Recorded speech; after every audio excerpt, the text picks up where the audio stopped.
Hello friends, তো দেখতে পাচ্ছ কি সুন্দর জায়গাটা, দেখে নাও।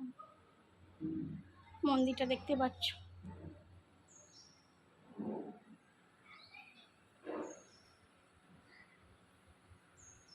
সারাদিনের জার্নিংয়ে দেখো না চোখ মুখটা কেমন হয়ে গেছে, কিছু করার নেই।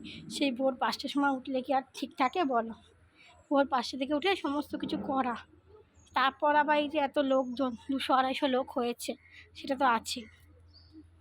250 লোকের অ্যারেঞ্জমেন্ট হয়েছিল, তো সব ভালোভাবেই মিটে গেছে আমাদের অনুষ্ঠানটা। আর খাওয়া দাওয়াটাও বেশ ভালোই হয়েছে, সবাই তো নাম করলো জানি না, সবই ঠাকুরের দয়া। ঘোরা টোরা ভালোই হয়েছে আমাদের সারাদিনে আজকে।